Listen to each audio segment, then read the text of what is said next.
Election commission तो कुत्ता है।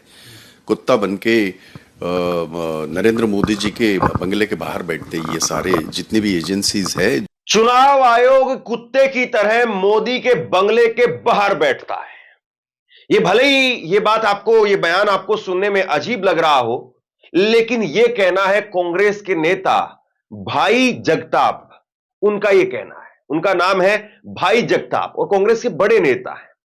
उन्होंने कहा है कि यह चुनाव आयोग आज निष्पक्ष काम नहीं कर रहा है। जो संस्थाएं हैं वो निष्पक्ष काम नहीं कर रही है। चुनाव आयोग कुत्ते की तरह मोदी के बंगले के बाहर बैठता है। इस पर बात करेंगे, लेकिन इससे भी बड़ी बात मुझे लगता है जो होनी चाहिए वो ये कि कांग्रेस के नेता गुरदीप सिंह सप्पल ने एक विस्तार से समझाने की कोशिश की है।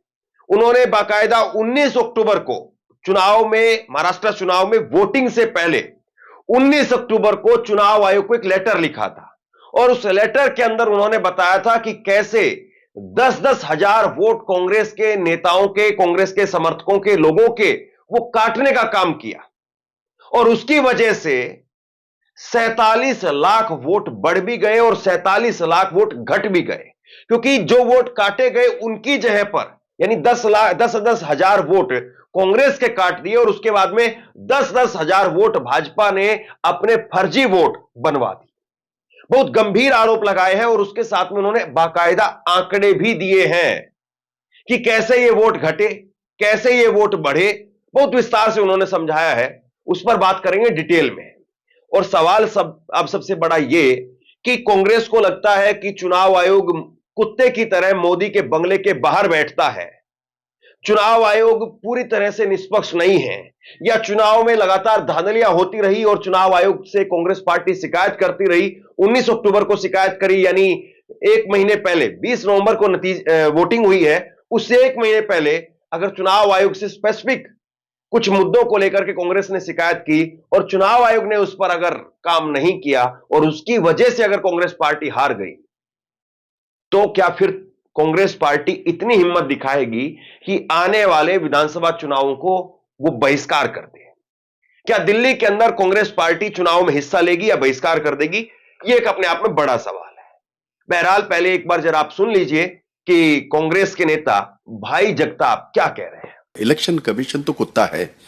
कुत्ता बनके नरेंद्र मोदी जी के बंगले के बाहर बैठते ये सारे जितनी भी एजेंसीज है। अब कांग्रेस के नेता ने जो बात यहां पर कही, उसके अलावा अगर आप देखें तो क्या चुनाव आयोग वो निष्पक्ष है या कांग्रेस सिर्फ अपनी कुंठा निकाल रही है? कांग्रेस जो है वो बदजुबानी कर रही है। ये दो बातें हैं जिसको समझना चाहिए कि क्या वाकई कांग्रेस आज बदजुबानी कर रही है या चुनाव आयोग में कोई सीरियस सवाल जो है वो खड़े हो गए हैं। अब कांग्रेस के नेता गुरदीप सिंह सप्पल, उन्होंने सबसे पहले तो जरा ये टेबल दी है, ये एक बार फुल स्क्रीन पर ये टेबल आप देख लीजिए और फिर विस्तार से इस पर हम बात करेंगे। ये उन्होंने टेबल दी है, जिस टेबल के अंदर उन्होंने समझाया है कि 2019 के लोकसभा चुनाव के अंदर महाराष्ट्र के अंदर कुल जो है वो वोटर थे 8,86,00,000 और जो बढ़ोतरी हुई थी उसमें 79 लाख वोटर की बढ़ोतरी हुई थी और बढ़ोतरी होने के बाद में 8,86,76,946 वोटर बन गए थे। 2024 का लोकसभा चुनाव जब हुआ तो 9,23,00,000 वोटर जो बन गए और इसमें 37 लाख की बढ़ोतरी होती है 5 साल के अंदर। 5 साल के अंदर 37 लाख की बढ़ोतरी होती है और कुल वोटर की संख्या हो जाती है 5 साल में बढ़कर के 9,23,56,251। लेकिन 2024 का जब चुनाव आया तो 9,70,00,000 वोटर हो गए, बढ़ोतरी हो गई 37 लाख। जो ध्यान देने वाली बात है वो ये है कि 5 साल में महाराष्ट्र के अंदर वोटर बढ़े सिर्फ 37 लाख, लेकिन 5 महीने के अंदर वोटर बढ़ गए 47 लाख। यह सवाल जो उन्होंने खड़ा किया है कि आखिरकार ऐसा कैसे हो गया। तो इस टेबल पर दोबारा फिर से एक बार आएंगे, हम बात करेंगे इस पर। और एक आंकड़ा जो उन्होंने दिया है और वाकई ये बहुत चौंकाने वाला आंकड़ा है, 2019 से लेकर के 2024 तक 5 साल के अंदर चुनाव आयोग के अनुसार महाराष्ट्र में सिर्फ 37 लाख वोटर की बढ़ोतरी होती है 5 साल में। लेकिन 2024 के लोकसभा चुनाव से लेकर के 2024 के विधानसभा चुनाव तक जो बढ़ोतरी हुई वो 47 लाख की हो गई। 5 महीने में 47 लाख वोटर बढ़ गए और 5 साल में 37 लाख बढ़े। मतलब 5 महीने में जो वोटर बढ़े वो 5 साल के वोटरों से भी 10 लाख और ज्यादा है। तो ये वाकई बहुत सीरियस, बहुत गंभीर आरोप है और ये चुनाव आयोग के आंकड़े के हिसाब से इन्होंने बताया है। अब चुनाव आयोग को आखिरकार बताना चाहिए कि भाई ये 5 महीने में ऐसा कौन से, कहां से जो है वो बच्चे पैदा हुए या कहां से इतने जो है नए वोटर आ गए कि उन्होंने अपना नाम जो है रजिस्टर करा लिया। जो वोटर बढ़ता है वो दो तरीके से बढ़ता है। या तो जो बच्चे 18 साल की उम्र पूरा कर लेते हैं और 18 साल की उम्र पूरा करने के बाद में अपने आप को चुनाव आयोग के अंदर रजिस्टर कराते हैं, अपना वोट बनवाते हैं। एक वोट बढ़ने का तरीका यह है।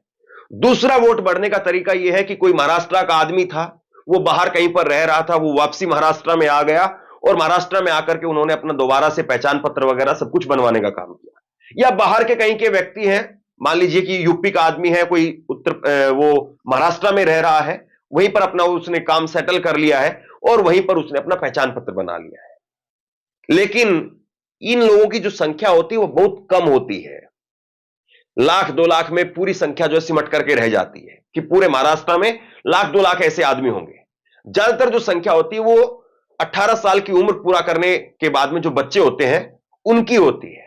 अब आप एक बात बताइए, 5 साल के अंदर 18 साल पूरा करने वाले जो लोग थे वो सिर्फ 37 लाख थे, या उनमें से जो है वो 37 लाख में से वो एक हिस्सा थे, और 5 महीने में 47 लाख कैसे हो गए? क्या यह आंकड़ा आपके दिमाग में खटकता है या नहीं? अब इसके बाद में उन्होंने सिलसिलेवार तरीके से 2 लेटर दिए हैं। एक जरा आप देखिए, महाविकास आघाड़ी की तरफ से लेटर जारी किया गया और इस पर तारीख लिखी हुई है 19 अक्टूबर 2024 की। 3 पन्ने की चिट्ठी है। पहले पन्ने का जो मैं आपको दिखा रहा हूं, जिसमें कोने के अंदर ऊपर लिखा हुआ है तारीख 19 अक्टूबर 2024। चुनाव आयोग की चिट्ठी जो है भेजी गई है।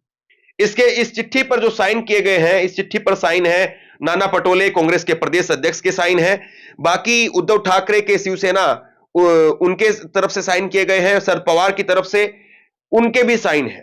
तो अब सवाल यह है कि एक इतना गंभीर आरोप विपक्ष की तमाम पार्टियां महाराष्ट्र के अंदर लगा रही हैं।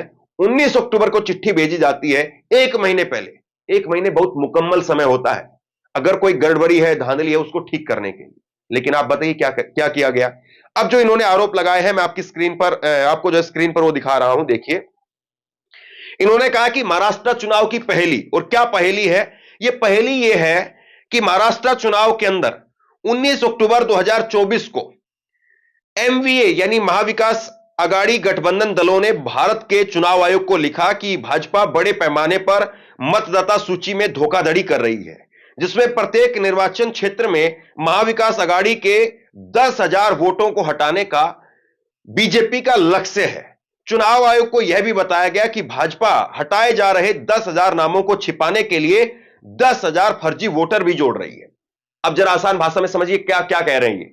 ये कह रहे हैं कि हमने 19 अक्टूबर को चिट्ठी लिखी, 19 अक्टूबर को तमाम दलों ने चिट्ठी लिख करके चुनाव आयोग को कहा कि भाजपा हर जगह पर, हर विधानसभा में हमारे 10-10 हजार वोट काट रही है, और वो 10,000 वोट जो काटे जा रहे हैं उनको छिपाने के लिए अपने 10-10 हजार वोटर, फर्जी वोटर जो है वो जोड़े जा रहे हैं। बड़ा गंभीर आरोप। इसके बाद में ये आगे लिख रहे हैं कि महाविकास आघाड़ी को संदेह था कि लोकसभा चुनाव के बाद में मतदाता सूची में उसके लगभग 30 लाख समर्थक हटाए जा सकते हैं। अब इसका इंपैक्ट क्या हुआ वो देखिए, इसका असर क्या पड़ा। लोकसभा से विधानसभा चुनाव तक महाविकास आघाड़ी के 3 मुख्य दलों के 32 लाख वोट घट गए। क्या यह संयोग है? मतलब ये कह रहे हैं कि हमने एक अंदेशा जताया था ये 1 महीने पहले, वोटिंग से 1 महीने पहले, कि हमारे 30 लाख वोट काटे जाएंगे, और अब जो नतीजे निकल करके सामने आए हैं वोटिंग के अंदर, उसमें 32 लाख वोट जो है वो हमारे घट गए।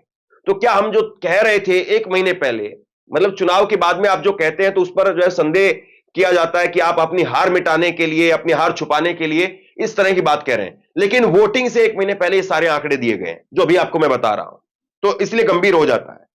अब दूसरा जो फैक्ट है वो बता रहे हैं कि महाविकास आघाड़ी ने चुनाव आयोग को यह भी सूचित किया था कि भाजपा वोटर सूची से बड़े पैमाने में नए नाम जोड़ रही है। फैक्ट क्या है इसका असर क्या हुआ है? लोकसभा चुनाव 2024 के 5 महीने बाद में महाराष्ट्र में कुल मतदाताओं की संख्या 47 लाख की वृद्धि हुई है, जबकि महाराष्ट्र में 2019 के लोकसभा चुनाव से 2024 के लोकसभा चुनाव तक 5 साल में केवल 47 लाख मतदाताओं की वृद्धि हुई है। लोकसभा चुनाव में भाजपा गठबंधन के 3 मुख्य दलों के वोट 67 लाख बढ़ गए। यानी अब देखिए, ये यहां पर कह रहे हैं कि 5 साल में, जो मेरी अभी बात बताई कि 5 साल में 37 लाख वोट बढ़े और 5 महीने में 47 लाख वोट बढ़ गए। अब क्या यह मानना गलत होगा कि भाजपा के वोटों के इजाफे में 47 लाख नए मतदाताओं का प्रमुख योगदान है। मतलब जो वोटिंग का परसेंटेज बढ़ा, 67% जो वोटिंग का परसेंटेज हो गया, और इस बार जो वोटिंग का परसेंटेज बढ़ा है, यह बीते 30 साल में सबसे ज्यादा वोटिंग हुई है। तो क्या ये 47 लाख जो नए वोटर जोड़े गए, 10-10 हजार वोटर हर विधानसभा के हिसाब से, वही कह रहे हैं, तो क्या ये उसी का असर है कि वोटिंग परसेंटेज बढ़ गया? इसके बाद में तीसरा फैक्ट उन्होंने बताया है कि भाजपा गठबंधन की जीत में लाड़की बहना योजना का एक बड़ा कारण है, जिसके तहत महाराष्ट्र की महिलाओं को प्रति माह 1500 रुपए दिए जा रहे थे। सर्वेक्षणों में इस योजना के कारण महायुति के 2 से 3% वोट बढ़ने का अनुमान था। अब इसका असर क्या पड़ा वो देखिए। विधानसभा चुनाव में कुल 630 लाख वोटर ने मतदान किया, यानी 6 करोड़ 30 लाख वोटर ने मतदान किया। 3% का मतलब होता है करीब 20 लाख वोटर। मतलब कुल जो है वो विधानसभा के अंदर महाराष्ट्र में 6 करोड़ 30 लाख वोटों ने 6 करोड़ 30 लाख वोटर ने वोट किया, तो उसका अगर 3% निकाल लें तो 20 लाख होता है। अब इसमें वो कह रहे हैं कि इसका इंपैक्ट क्या हुआ है वो देखिए। विधानसभा में कुल जो है वो 6 करोड़ 30 लाख लोगों ने वोट किया, और इसका 20 लाख जो है 3% 20 लाख होता है। अब इसके बाद में आगे वो कह रहे हैं, यदि महायुति के 67.7% वोटों की बढ़त से 47 लाख मतदाताओं को, नए मतदाताओं को अगर हटा देता है, तो बढ़त जो है वो 20 लाख होती है। यह अद्भुत संयोग है। ये कह रहे हैं कि अगर ये जो 67% की जो मतदान हुआ इस बार, उसमें से अगर 47 लाख वोटरों को अगर हटा दें, तो जो बढ़त बचती है वो सिर्फ 20 लाख बचती है। यानी जो सर्वे के हिसाब से बात कही जा रही थी वो सही है। चौथा फैक्ट दिया है इन्होंने, और चौथा फैक्ट क्या है? अजीत पवार की एनसीपी, उसको 58 लाख वोट मिले और उसने 41 सीट जीत ली। ये एक लाइन जरा गौर से सुनिए, बड़ी बात है इसमें। अजीत पवार की एनसीपी को 28 लाख वोट मिलते हैं, 41 सीट जो उनको जीत जाती है वो। लेकिन शरद पवार की एनसीपी को 72 लाख वोट मिले हैं। मतलब यहां पर करीब करीब जो है वो 14 लाख वोट ज्यादा मिले अजीत पवार से शरद पवार की पार्टी को, और लेकिन शरद पवार की पार्टी सिर्फ 10 सीट जीत पाई। मतलब 14 लाख वोट ज्यादा ला करके भी शरद पवार सिर्फ 10 सीटों पर रह गए, और 14 लाख कम वोट लाने के बावजूद अजीत पवार 41 सीटों पर चले गए। 31 सीट कैसे ज्यादा जीत ली, जबकि 10 लाख वोट कम है उनके? तो बहुत बड़ी बात है ये। और दिलचस्प बात यह है कि एनसीपी की दोनों पार्टियां 39 सीटों पर एक दूसरे के खिलाफ चुनाव लड़ रही थी। तो ये अपने आप में बड़ी एक अद्भुत बात है कि दो आदमी, दो पहलवान एक साथ आमने सामने हैं 39 सीटों पर, और वहीं पर एक पहलवान के वोट भी कम है, सीट भी ज्यादा है। एक पहलवान के वोट भी ज्यादा है, सीट कम है। ये अपने आप में बताइए इत्तेफाक है या क्या है? क्या यह सटीक, रोबोटिक और सर्जरी सामान्य रूप से संभव है? और फन फैक्ट यह है कि इसमें एक फैक्ट और दे रहे हैं ये। कांग्रेस और शिवसेना उद्धव ठाकरे के लोकसभा चुनाव के बनिस्पत विधानसभा चुनाव में 47 लाख वोट कम हुए हैं। लोकसभा चुनाव के बाद में जोड़े गए नए वोटर की संख्या 47 लाख है। अब वो इस बात को कह रहे हैं कि एक और मजेदार तथ्य ही ये, आंकड़े हैं ये, कि उद्धव ठाकरे के और शिवसेना कांग्रेस पार्टी के वोटर 47 लाख कम हो गए हैं, और यही 47 लाख बढ़े हैं। तो आप बताइए, इतने सारे इत्तेफाक, क्या ये संयोग की बात है कि इतने सारे इत्तेफाक हो गए? संयोग है, हो जाता कई बार, या वाकई प्रयोग की बात है? बहुत डिटेल में जो है वो काम किया गया है। आपको याद है ये चुनाव जो है वो महाराष्ट्र के हरियाणा के साथ होने थे, लेकिन 1 महीना पूरा इस चुनाव को बढ़ाया गया। तो क्या ये सारा जो कैलकुलेशन है या सारा काम जो है वोटर लिस्ट को जोड़ना, उनको अपडेट करना, नए वोटर बनाना, यह सारा काम चल रहा था। इसकी वजह से चुनाव रोके गए। चुनाव आयोग को वाकई बहुत गंभीरता से जवाब देना चाहिए।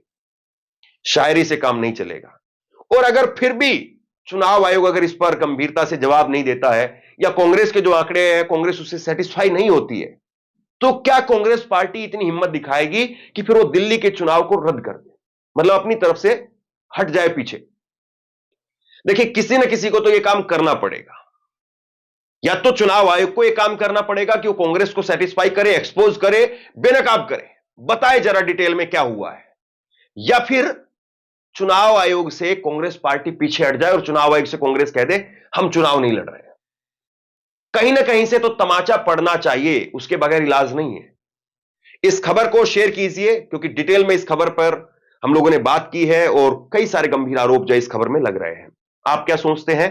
नीचे कमेंट बॉक्स में अपनी राय लिख करके जरूर बताइए। इस वीडियो को शेयर कीजिए और इसी तरह की तमाम खबरों के लिए ऑनलाइन न्यूज इंडिया को सब्सक्राइब कीजिए। आपका बहुत बहुत धन्यवाद।